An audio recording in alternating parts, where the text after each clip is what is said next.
Hello, everybody, and welcome back to The Shakedown. My name is Mallory, and here on The Shakedown, we cover anti-scam, anti-MLM, and general commentary about how to be a well-informed consumer. Coming up in about a little less than a month, at the middle of March, is the third annual MLM conference, the Consumer Protection Challenge. And I invited my friend Michelle to come on to my show to talk about what the conference is and the fact that we are asking for your help, and we really could use your help in doing a survey that has been developed. So I'm going to introduce Michelle. Let's bring her on right now. Hello, Michelle. Welcome back. I'm so glad you're here. Is your microphone on? You're muted, Michelle. Oh my gosh. Should I just start over? No, we're going to just keep going. Okay, so Michelle, you got to present at the conference last year, which was really, really exciting and a really great opportunity. So you are presenting again this year, along with me. And who else is presenting with us? Roberta Blevins is going to be presenting with us, and Jenny Wild and Danielle Bolster from Puns to Humans. Yes. Alonda Carter, who is the recovering Hunbot online. Yes. And what panel are all of us on? What are we specifically talking about? So our panel is called Social Media Activist. So we're going to be talking obviously about social media activism, but the theme of I don't even want to say it's a panel because it's not really a Q&A. We're going to be presenting data that we are, collecting online, but also collecting from established places online, but also we have a survey running right now, and we'll talk about that a little bit later, but that's just for the public to participate in. And then we'll use that data as well to kind of present a response to an article that was published in Social Selling News, Selling News in April of 2021, actually, that was essentially, and we can talk more about the specific quote, that were.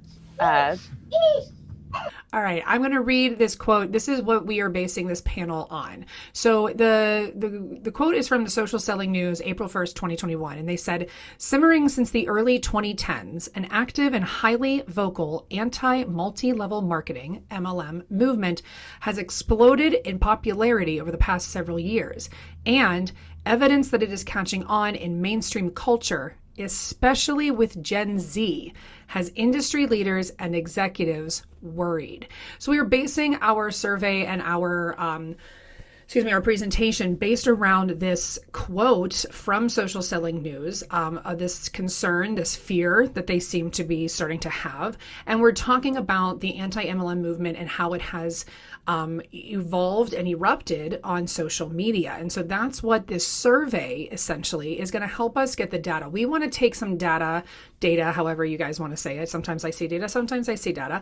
We want to take this data and we want to be able to say, yeah, actually, based on this one research study that we did, we can corroborate this statement, or maybe we can't. And so we can talk about what could their perception be of what we're actually doing. So we need everybody's help on this survey so that we can talk more about this. Michelle, do you have anything else you want to add right now? No, I think you summed it up really, really well. The industry is... this article and that quote in particular just makes it clear that the industry is scared. Yes. That they're not going to be able to be as successful operating in the same ways that we're used to seeing MLMs operating. Exactly. In the future, because Gen Z is just not having it. Right. And so the point of the survey really, and the point of the presentation is kind of to bring attention to that sentiment. But the point of the survey is to both, like you said, corroborate that, but also we want to know why. We want to know what's working. Right. On social media and maybe what's not working. And I hope that these questions help us kind of drill that down, even if not just for the presentation, but for the future of our activism online. Exactly. So, and so just like what you just said, Michelle, like this is, I've talked frequently a lot about how anti-MLM on social media is really just a movement of individual people. There's, the MLM movement has the DSA, right? The Direct Sellers Association. Is that what the A stands for? They have the DSA. I think it's Direct Selling Direct Association. selling BS, whatever, I don't care. So they have the DSA, right? They have like an actual organization. We obviously don't, and there's no way that really would ever come to fruition in this world, right? Right, and we're not saying that we want there to be. No, and we are not saying that we want there to be some sort of organization, anything. We are not the organization. We are, however, interested in the process and what is working, what is not working, so that we can start, really trying to make more changes on the federal level and really start to create more content too that is geared towards what you, the consumer, may be wanting to consume. Yeah. So here's the survey that we put together. Michelle, can I credit you with this? I built the survey, yes. and I will take the credit for that. Yes, but we really collaborated on the questions and had a lot of help, and it was awesome. We did. We had a number of people who got on some Zoom calls, and we all kind of worked on it together. But the bulk of the work that has done for this, the volunteer work behind this, has gone to Michelle. So Michelle, this is a really incredible survey. I know, and I can just speak from having talked to Michelle. She's poured a ton of her free, unpaid volunteer time into this, and I just think that this is really an excellent example of being passionate about making social change. So when you click on the link, it's mlmchange.org/survey. This is what you're going to see. And we talked about maybe going and doing the survey together, just to show everyone. I don't know, we necessarily need to fill it out, but just kind of show them what it looks like.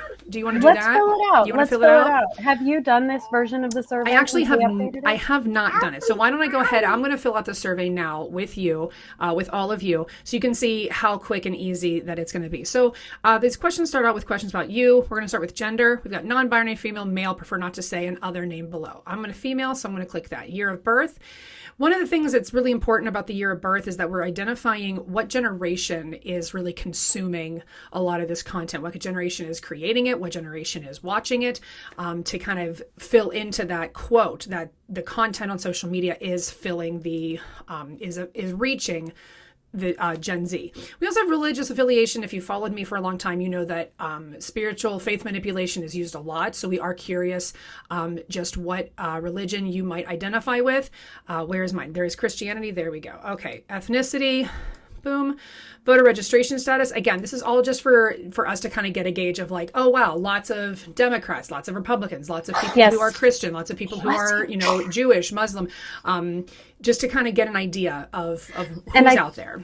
Sorry, yeah. No, and I think it's important just to point out also that every single question on this, I believe, is optional. Right. Yes. So if you don't want to answer your ethnicity, whatever, that's not going to tell you can't submit because you didn't answer a question.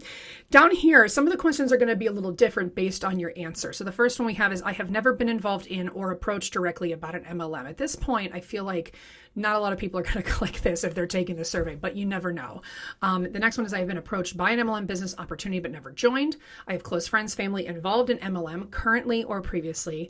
I have been a customer/consumer of MLM products. I have participated in an MLM as a representative, and I am currently in an MLM. I am going to click this one because that is how that is my involvement in MLM. Now the questions that pop up. Oh, go ahead. Sorry, Michelle. Sorry. It's select all that apply on that one. So I would do consumer and approached and participated, and also probably close friends. Oh, that's true. I have close friends. I have been a consumer.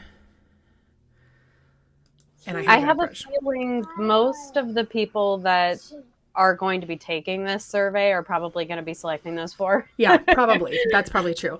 So then the questions pop up based on your answers. So if I had unclicked, so let me unclick this real quick so I can show you. I've never been in MLM. You get different questions because we really want to know about the experience based on what you identify as in terms of your involvement on the spectrum of MLM.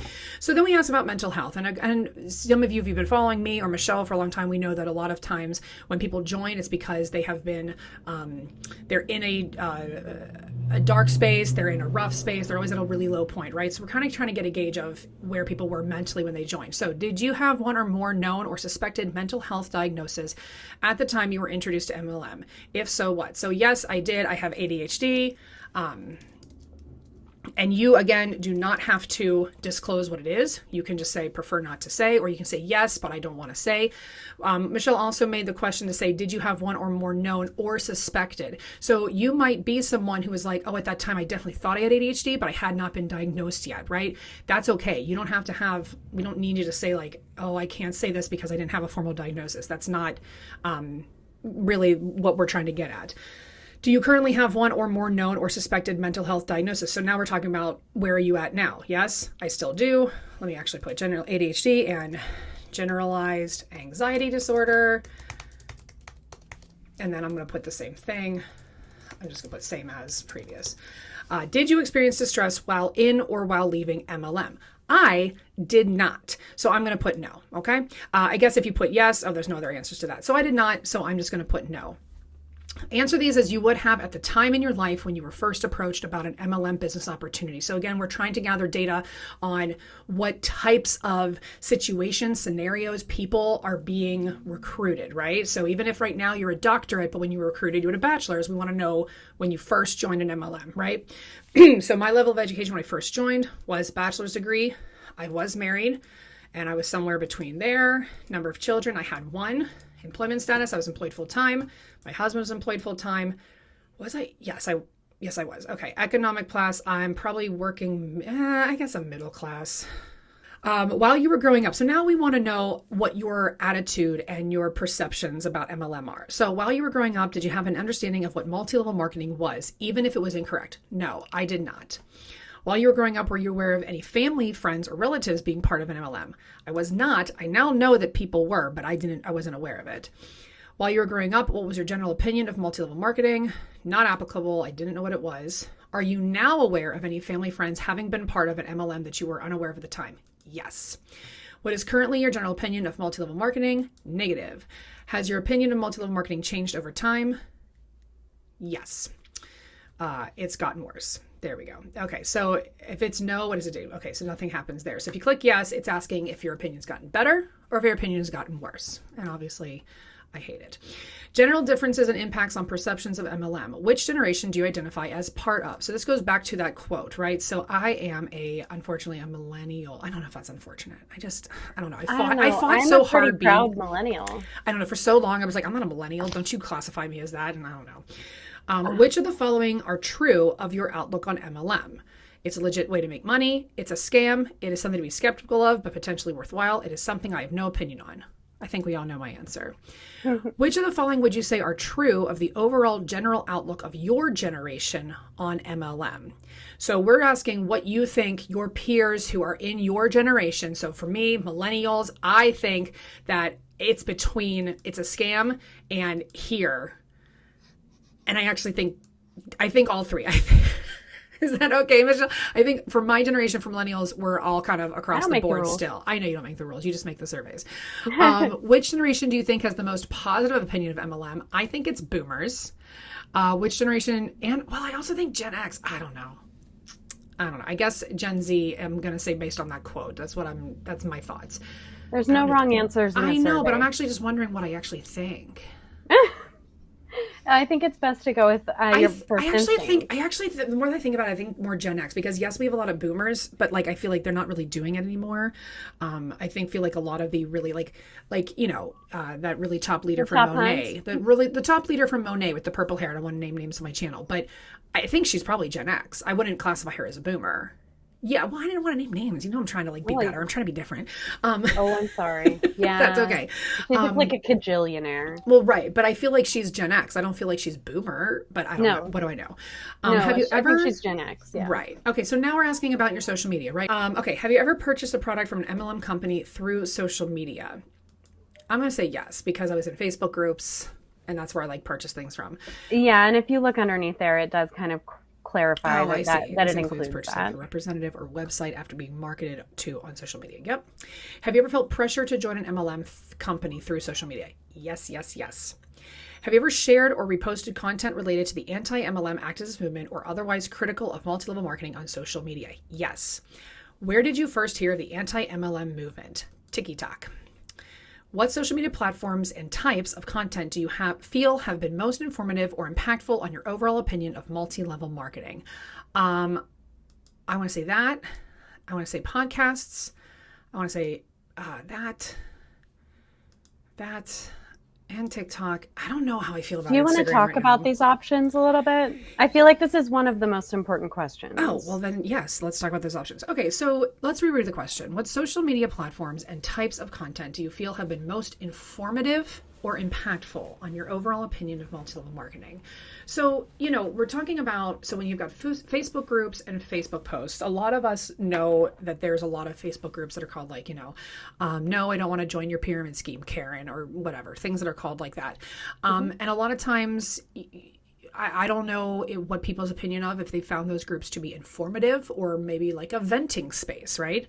YouTube MLM company deep dive. So we know a lot of creators who create these types of these videos, this content, because it really helps the history of the company and then breaks down their compensation plan because it answers the questions that you're not going to get when you're being recruited. Podcast interview style. So we're talking about podcasts like Life After MLM, From Hunts to Humans. I know there's other ones that I can't, obviously people will be like, that's her friends. Yes. I can't think of a lot off the top of my head right now, but then we also have podcast documentary style. So then we can look at podcasts like The Dream, where it's not so much interview, they're talking more about an experience someone had, right? And then Facebook posts, again, I think that would just go in with Facebook groups. Instagram, I feel like is a hit or miss for me, my opinion, because I feel there's so much that can get lost in the noise in Instagram. YouTube, MLM. Sorry, go ahead, Michelle. Excuse me. The second or the next question underneath that is all of the same answers, but it's asking about like, what do you think is most helpful? Gotcha. So like first it asks like, what's been most helpful for you? And then like, what do you think has been most helpful on society overall? Yeah. Gotcha. Yeah. So, and then the MLM reaction videos, that's when creators are taking people's content and saying like, hey, this is why this is problematic. Here's what they said. Here's the truth behind it. Like when I first started, I used to do Instagram reels and TikTok duets where I would put, I would mirror what they were doing and I would put the actual truth of what they were saying, or the subtext, right, of what was being said. And then TikTok, obviously we know how TikTok works, and Twitter. I'm not really on Twitter. I only got on Twitter when Elon Musk bought it because I wanted to see what happened. that was it. So you did the opposite of most people. I did too, actually. Well, I had an account. I got back on Twitter after several years of not using it last summer. And I was like, this is so wrong. Yeah, like I had an account always. Really, I just didn't have the app on my phone because I never used it. But anyhow, that's not important about this at all. So like Michelle said, the next question, what social media platforms and types of content do you feel have been most informative or impactful on society's overall opinion? So again, this is on you. This is on society, their opinion of multi-level marketing. I think podcasts and YouTube is the most impactful. I don't know if anyone else disagrees with me, but that's why this is a survey and that's your opinion. Exactly. I don't want to even go into my opinion on it because this is literally just how to do it. Right. How do you feel about the anti-MLM movement on social media? I support it. And then, do you think the anti-MLM movement on social media is effective? Sorry, I'm like rushing my words. Do you think the anti-MLM movement on social media is effective in achieving its goals? Why or why not? So this is the only essay, written response, not essay. That sounds so like collegiate or whatever, but unless you filled out this survey the first day that it was out.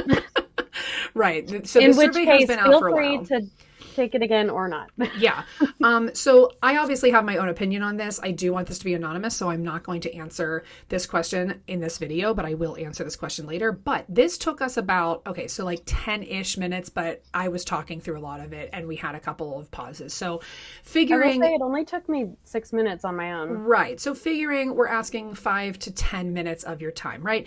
And so this survey, we're going to take all this data, we're we're closing the survey. I don't know if we're going to like officially close it, but we are going to start looking at the data on March 1st, because the conference is on March 13th. And so we've got working sessions planned.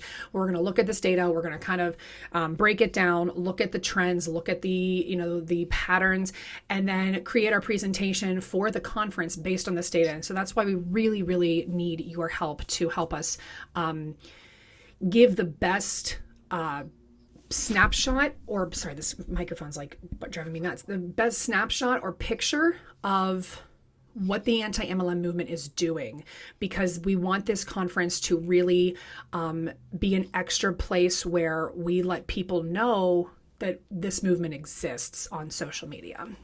Yeah, absolutely. And how big the waves are that it's been making, because Yes. that's really the point of Social Selling News putting out that article, was to say essentially the same thing that we've heard from people like Doug Brooks, who's worked, against, scams and unethical pyramid Schemes. structures and everything. Yeah, schemes. Oh my God, pyramid schemes.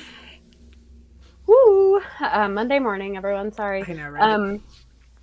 Anyway, what he's come out and said the same thing, like from his perspective, which is very different from that of Social Selling News. They're saying the same thing. What they're saying is, this looks really bad for MLM because of the velocity of the growth, the exponential growth that this movement has seen on social media. Like, yeah, it's still like relatively small, but compared to even a year ago when I joined it, I mean, Right. that's what I want to say. Like, it feels like at least double the energy, but Right. I want the data to back that up. So I'm asking for it. And then the other thing I wanted to say about the information that we collect from this survey is that I have a feeling it's probably going to be really interesting um, and helpful in determining trends that have nothing to do with the conference or our presentation. Right. So what I'd really like to also do is, after the hard cutoff, whenever we decide that's going to be, I'm going to just make all of the anonymous answers available to anyone. I'm going to Yeah. make it an open source kind of, that use this data however you want, because it's there for all of us. It's not Absolutely. just for the conference. Right, absolutely. So, and we've talked about too how this might be a survey that we revamp and send back out, especially mid-year, kind of get like a pulse on everything, and then for next year's conference, just to kind of keep a pulse on the movement and help move it along in a positive way, so that we can keep making effective change. So the survey can be found, I'll put a link or whatever the thing is wherever, at mlmchange.org/survey. So pretty easy to at least even remember if you don't have the link. MLM Conference Potential Challenge, and then this takes you to mlmconf.20 or mlmconf2023.org. This also is where you can register for the conference. Oh wait, my screen's not being shown. So here is the mlmconf2023.org. This is the website. It has a countdown, and it also shows that you can register, and it is free and open to everybody. Please register. Please register. We really want to know like how many people are interested in this. Even if you can't make it for the full day or anything like that, register ahead of time, and you'll have the link to get in and all that stuff if you decide to come. Yeah, If you absolutely. really want to see those names on there, it'd be great. Yeah, absolutely. So we really appreciate the College of New Jersey for sponsoring this conference, and all the time and effort, Michelle, that you've put into the survey for our presentation. And there's lots of other, real quick, let's look at the other presenters that are going to be there, because let's start with the session schedule real quick. Yeah. So first, they're going to review some recent MLM cases, right? We've seen a lot, especially because Doug Brooks has represented represented, a lot of these people, and then also just the different things that are happening on larger scales. So Peter Vandernat, he's a retired Federal Trade Commission employee. Stacey Bosley, William Keep, he's the professor of marketing who essentially organized and runs this conference every year, and Claire Wack from the Federal Trade Commission. And then after a break, this is where the social media presentation will happen. We will talk about this data and present it. And then in the afternoon, in their own words, MLM industry documents, statements, and behaviors. So we've got, Doug Brooks, that lawyer we talked about, Paul Hanna, Marco. How do we say Marco's last name? I probably should have asked him, but always Marco, if most of you know him, Jason Jones and Stephen Barrett are all going to be talking about. How is it? Mukhiber? I would guess Mukhiber. Mukhiber.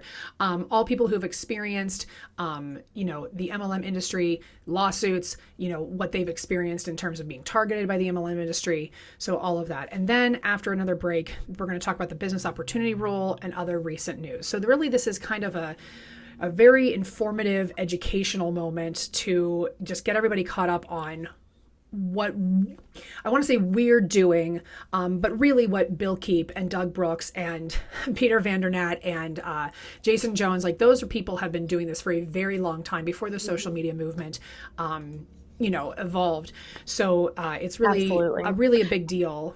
And I want to call, so just like, you don't have to go back to the session schedule, but the afternoon session, the one at 3:15 where they're going to be discussing the ANPR regarding the business opportunity rule and other recent news with FTC. Mm-hmm. Do not miss it. I mean, I think that our presentation is going to be pretty good, but you're talking about this one here, if you can the FTC. Only make it, yes, if you can only make it to one, in my opinion, in my experience, and whatever the hell else. And what we've learned from Bill and Doug in our meetings and like what the FTC's business opportunity rule means, this is going to be a really crucial meeting. Mm-hmm. or this session. Will be the second year in a row that Katie Daffin from the FTC, who is currently with the FTC, is going to be presenting at this conference. And it is always just really great to hear directly from the regulators. It's affirming, it's validating to know that they're there listening to us, and that at the very least, one or two people from the Federal Trade Commission who are participating in the conference are going to see our social media presentation and everything else that all the other presenters have to say. Absolutely. And I also want to encourage you, I talked with Bill yesterday, Michelle, well, rather, I finally saw the email that he sent back to me. Reach out, send an email to your representatives, to your local mayor, to, your state representative, your, people in Congress. Let them know this is happening and send them the virtual registration link. Do we think that, these actual representatives are going to come? No, but they might have people on their staff that they can delegate and say, hey, I want you to attend this and debrief me, right? That's what happens all the time. I invited John Fetterman. Obviously, we know John Fetterman right now is in the hospital treating his depression. So obviously, John Fetterman's not going to be there, but his staff did respond to me. They let me know to send the link to register when it was time. So somebody might show up from John Fetterman's team.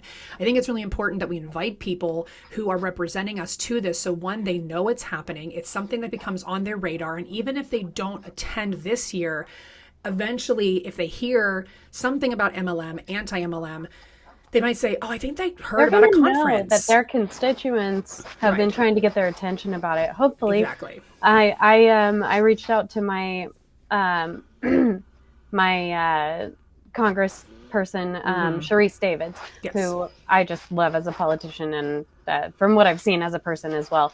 And I have absolutely zero hope that she's going to, show up at the conference Zoom or anything like that. But I feel great knowing that I at least tried. Yeah, absolutely. And so I think I will. I'm like deciding this in the moment, and I know you guys say that I take on way too much, like voluntarily, but I think I'll put up like a template for people to invite. Of course you will. Yeah. I can help you draft it. Okay. we can work on that together. So, we already both wrote our Congress people, so it should be pretty easy. I did. Well, I want to send emails to and more local people. You used a template. I did. I used yours. I edited yours to be So more I'll just put personal to that. me, but I do want to send emails to like my mayor and Mhm. our local representatives, because I think that's a little bit more likely that they might at Mhm. least hear or just be like, okay, it's on our radar. So all right, that is all that we have. We just wanted to hop on, make a video, let you guys know what we need from you. If you have any questions, obviously, please feel free to reach out to Michelle or myself. You can DM both of us on Instagram. That's probably the best way for, I don't know, We for can you, put our Michelle. emails and all the links in the show notes Yeah, and everything. I'll put And my then, our emails and our Instagram accounts. You can reach out to us with any questions about anything having to do with the conference at all. We are more than happy to answer as many questions as we are knowledgeable of. mhm. Anything else, Michelle, before I wrap this up? And we can point you to the right person, Exactly. if we can't answer your question. So literally what if we're the easiest way for you to get your question answered, then shoot it. Yep. Shoot it. All right, guys, thank you so much for being here. And hopefully, we will see you online on March 13th at the third annual MLM Conference Consumer Protection Challenge. Have a great day, and thanks for being here.